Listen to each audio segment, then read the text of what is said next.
Welcome. In this video, we will be discussing a paper published this year by researchers from North Carolina State University. The paper is titled A Soft Wearable Microfluidic Patch with Finger-Actuated Pumps and Valves for On-Demand, Longitudinal, and Multi-Analyte Sweat Sensing. In recent years, the field of wearable sensors has been growing rapidly, offering both simple and convenient ways to non-invasively monitor one's health. However, these designs possess a number of significant limitations. For one, these sensors require strict incubation periods prior to using them, which leaves a small window of time to collect high-quality data. In addition, wearable sensors do not typically allow the user to control when sweat can start being collected, so chemical assays end up having to rely on the individual's sweat rate. Other limitations are traced from the fact that microsensors have traditionally analyzed sweat ex vivo. What happens is that this leaves room for error in the process of collecting the sweat. Some of it could evaporate from the skin, become contaminated by chemicals from the surroundings, and sometimes not enough sample can get collected in the first place due to the skin's low sweat areal density. Hence, the design proposed by the authors of this paper aims to address these limitations found in previous sensors. The design of the sensor is as follows. In this exploded view, you can see that the sensor is equipped with a set of 4 pull tabs, which the user can lightly pull with their finger to activate sweat data collection. The entire design is primarily made up of silicone elastomer. The sensor is attached to the skin via a soft adhesive. Above this layer are the cellulose membranes to wick the sweat into the inlet chamber. From here, there are 4 different assays that can be run according to the individual's needs.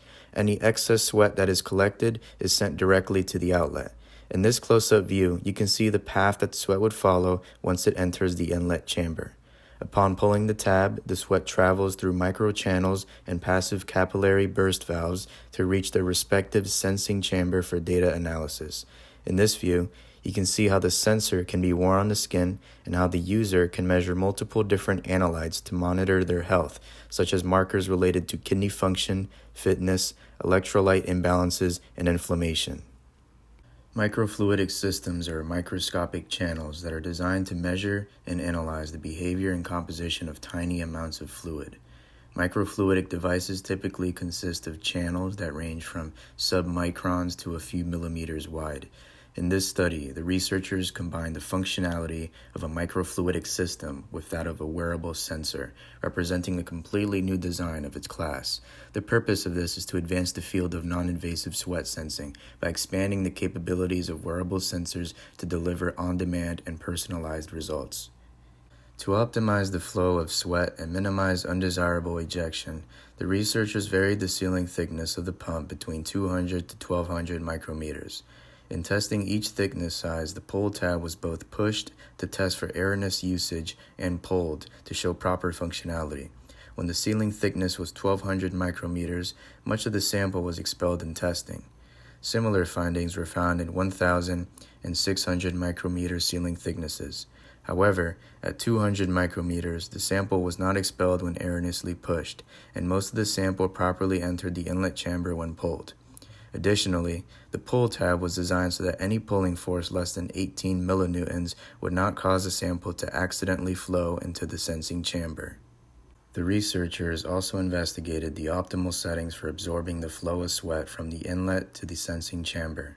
To this end, they used cellulose membranes and varied the number of membranes to assess the intensity and uniformity of sweat collection. When varied from 0 to 4 cellulose membranes, the researchers found that 2 membranes resulted in the most homogeneous sample collection. Another aspect of the wearable sensor is its ability to minimize sample intermixing when subject to external forces and nonlinear surfaces.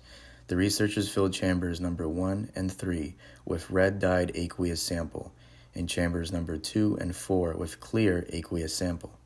Then they placed the sensor on a number of surfaces from flat to curved, maxing out at a 45 millimeter radius to see if there was any unwanted mixing between chambers. In all situations, sample intermixing was deemed negligible. Lastly, the sensor was subjected to a shaking plate to test resistance to inertial forces, and in this case, sample intermixing was also deemed negligible.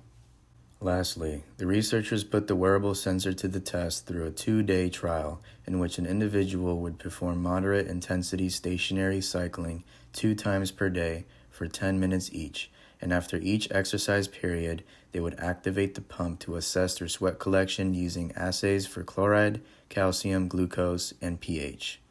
The graphs in the figure demonstrate that in almost all data collection attempts, the user was able to collect high-quality data across the 4 assays.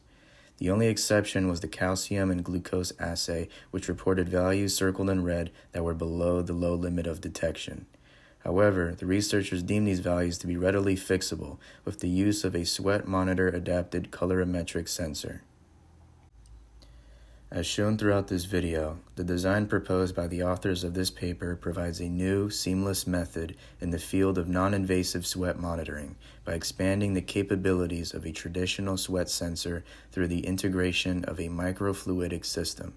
The device provides the user with precise control over the data collection and personalization in terms of the kinds of data they wish to collect.